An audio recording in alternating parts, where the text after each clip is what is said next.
Bonjour à tous, aujourd'hui on se retrouve pour parler de Beta, le nouveau personnage de la mise à jour. Dans cette vidéo, on va d'abord parler de son kit pour comprendre son rôle concrètement et voir sa plus-value dans une box. Et enfin, savoir si oui ou non faut-il aller l'invoquer. Et sur ce, je vous souhaite un très bon visionnage. Pour commencer, Beta est le tout nouveau personnage introduit. Il s'agit d'un assassin d'éléments rouges et je vous avoue que dès que j'ai eu ça, personnellement mes vieux traumatismes liés à Han Jin-sung ont refait surface. Mais bon, ça c'est une autre histoire. Ça me saoule à quel point plus on monte dans le jeu, plus il pue la merde, donc je vais le mettre en B.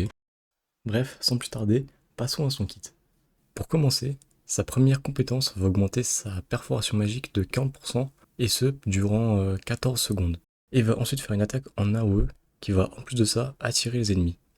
Sa deuxième compétence va lui octroyer le privilège de se téléporter sur l'ennemi avec la stat de défense la plus faible, pour lui infliger 800% de son attaque en AOE. Et durant cette compétence, il obtient une immunité à tous les effets de statut. Ensuite, son ulti va le rendre invincible sur toute la durée de l'ulti, donc de celui-ci quoi, et puis va infliger des dégâts conséquents aux ennemis proches. Donc là, 3 x 800 au niveau 5. Et enfin, les dégâts de son ulti seront augmentés de 4% pour chaque pourcentage de PV qu'il aura perdu. Donc en gros, si admettons vous avez perdu 99% de vos HP, donc le max quoi, vous allez avoir un buff de dégâts de l'ulti de 396%, ce qui est vraiment non négligeable. Et si vous êtes attentif, vous avez sûrement remarqué que je n'ai toujours pas parlé de son passif, alors que de base je commence toujours par celui-ci. Cette exception est due au fait que son passif est déjà très long, et je voulais pas vous assommer directement, mais surtout dans son cas, je trouve que c'est vraiment le plus pertinent, enfin c'est vraiment plus pertinent de finir avec son passif, parce que c'est vraiment la clé de son gameplay.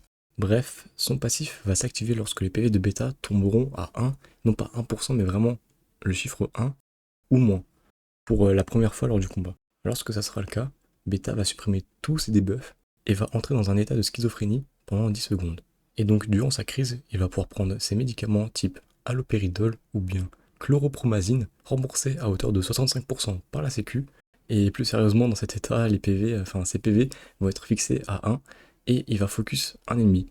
Et si il utilise une compétence sur, sur cet ennemi, il va détruire instantanément toutes ses barrières et lui infliger 1200% de son attaque. Et s'il participe à une élimination d'un ennemi, sa crise de schizophrénie va être prolongée de 5 secondes.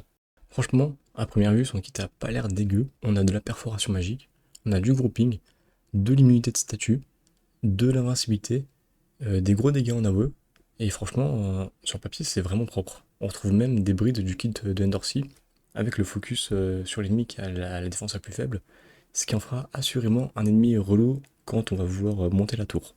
Mais le personnage a vraiment un gros défaut qui le rend presque inutile lorsqu'on aura passé l'early game, c'est vraiment son passif. Franchement, regardez, son passif, il a tellement de red flags. Le seul point fort de son passif, c'est que ça va le protéger du one shot, qui, vu que il va s'activer lorsqu'il sera 1 ou en dessous, donc 0 quoi. Donc c'est un peu le seul truc ok tiers du passif, enfin qui est en vrai cool. Et même l'action de pouvoir enlever toutes les barrières d'un coup et d'infliger de tels dégâts, donc 1200% de son attaque sur un coup, après un vue, c'est complètement broken. Et même on pourrait presque se dire que ce personnage c'est une alternative à Tromere, mais ça c'est sans compter sur le savoir-faire de Netmarble pour tuer le potentiel de ces personnages.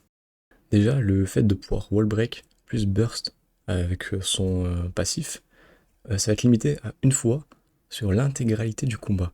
Donc maintenant, imaginez que Beta active son passif et gâche cette opportunité en attaquant un ennemi qui n'a tout simplement pas de barrière. Genre vous aurez littéralement gâché votre arme spéciale comme ça, débilement.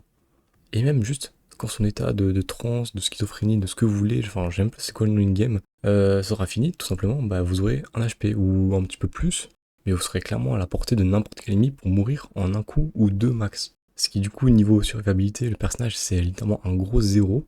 Et donc en gros pour que le personnage brille, faut que votre équipe derrière elle arrive à suivre en tuant rapidement tous les ennemis pour pas se faire pourrir par un désavantage numérique.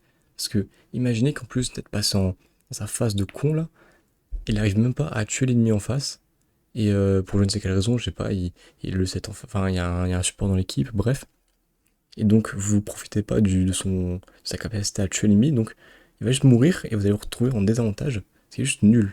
Et donc se reposer sur cette stratégie, c'est vraiment pas viable pour ceux qui vont pousser le déficit à très haut niveau. En fait, le perso va briller uniquement si votre déficit n'est pas immense ou vous avez le même, ou que l'équipe en face, elle a pas vraiment d'unité qui va assurer une grosse survie à ses alliés, donc vos ennemis. Et là où je suis vraiment déçu du personnage, c'est vraiment sur sa capacité à détruire les barrières. Enfin, personnellement, je m'attendais pas à ce qu'il remplace Troméréen, faut pas se mentir, même s'il y en a qui ont cru, les gars, faut pas rêver, mais au moins qu'il puisse être une alternative convaincante, quoi. Pour peut-être une deuxième équipe ou quoi, je ne sais pas, mais au final, sa suppression de barrière, c'est même pas son point fort, quoi. C'est vraiment oubliable, enfin, c'est un plus, quoi. À la limite, c'est un joker, quoi. Tu le gardes dans ta box, tu vas le mettre. Si t'arrives pas à passer un personnage à cause d'une barrière, tu vas le mettre, tu vas espérer qu'il va utiliser sa compétence au bon moment. Mais c'est tout, ça s'arrête là, ça va pas être un personnage pertinent que tu vas aller focus, surtout si c'est free to play, quoi. Et franchement, c'est vraiment dégueulasse de la part des développeurs d'avoir mis ce point en avant lors de l'annonce du personnage. Enfin, c'est complètement stupide d'annoncer un personnage comme un wallbreaker si sa capacité de suppression de bouclier, déjà c'est mono-cible, et en plus c'est limité à, à une seule itération dans le combat. Genre imagine juste qu'il les remet après. Ça ne sert à rien. Comme si là j'ouvrais ma propre boulangerie, je l'appelle, je sais pas moi, le fournil de Blaze, et sur la devanture j'écris en gros artisan boulanger, meilleure baguette de Paris 2023, 2024, 2025, je mets des belles cocardes et tout. Forcément les gens qui vont venir en masse, ils seront attirés par la promesse d'avoir une baguette de fou, tu vois. Et moi, une fois à l'intérieur, tu découvres que en fait je sors que 10 baguettes par jour. Littéralement les 10 premiers ils vont être contents, ils vont manger leurs baguettes, ils vont être aux anges. Et tous les autres, je les regarde dans les yeux, je leur dis ouais, ah désolé on a plus de baguettes, mais regardez-moi, j'ai aussi des croissants, vous en voulez pas? Mais non frère, non, les gars ils sont venus pour une baguette, ils en ont littéralement rien à foutre de tes croissants. Bref, cet exemple était beaucoup trop compliqué et détaillé pour rien, donc en gros, c'est pas un wall breaker, voilà c'est tout. Et juste avant de conclure, alors de base, je comptais pas faire, je comptais pas parler de Thierry là ou de Fonseca Lirour, ou enfin bref, la nouvelle meuf là. Mais juste, j'ai un peu regardé son kit et vraiment c'est un assez bon personnage. Vraiment, elle alterne entre bons dégâts, surtout que sa révolution, enfin, elle scale des dégâts en fonction des max HP et c'est pas capé, ce qui est vraiment très fort, mais il faut sa révolution 4 je crois. Et en plus, elle a aussi des bonnes stats de support. Enfin, le seul truc un peu chiant, c'est que si vous voulez profiter du buff de vélocité, vous êtes obligé de la jouer avec des personnages d'éléments rouges. Mais ça peut vraiment être un bon personnage, donc alors je dis pas de vous ruiner là-dessus, mais d'aller la mettre dans vos focus, d'aller chercher des doublons, pourquoi pas, ça peut vraiment être ça peut être une bonne alternative pour votre équipe rouge. Et voilà, donc je vous passe l'info, vous en faites ce que vous voulez. Moi je l'ai mis en focus, mais je vais pas aller hard pull là-dessus, juste j'ai des doublons et tout, je gratte, je suis content. Et quand elle sera Révolution 4, je commencerai un peu à la jouer. Et donc juste pour conclure cette vidéo avec faut-il invoquer, tout ça, bah je vais pas faire durer le suspense super longtemps. Non, franchement non. Je dirais même plus que je vous interdis d'aller gaspiller vos tickets sur ce truc. Surtout que dans un mois, on aura le nouveau personnage EX. Et en vrai, ça peut être sympa d'avoir un exemplaire du personnage pour un usage Joker, comme Yastracha, comme je l'ai évoqué plus tôt. Mais pour ça, il n'y a pas besoin d'aller invoquer, juste utiliser un coffret SR+, ou vous l'achetez dans la boutique de l'atelier, je sais pas. Mais franchement, les gars, allez pas invoquer dessus, quoi. Lâchez pas 100 tickets pour ce truc, quoi. Bon, je vais m'arrêter là, franchement, c'est le personnage le moins pertinent qu'on ait eu cette année. Ah non, c'est vrai qu'il y a Yama, putain. Bref, Yama, bêta, on n'y touche pas, même avec un bâton, vous me laissez ça de côté. Bon, je vais pas vous retenir plus longtemps. Moi, je vais terminer la vidéo, me remettre le ventilo parce que là, il fait trop chaud. Je vous souhaite un très bon week-end, de bonnes vacances pour ceux qui sont en vacances, tout simplement. Et sachez que moi, je vous envie fortement là actuellement. Buvez bien, prenez soin de vos proches, fermez les volets, faites ce que vous voulez, restez en vie, continuez à suivre mes vidéos parce que moi, je peux pas perdre des abonnés. Prenez soin de vous et je vous souhaite une très bonne ascension.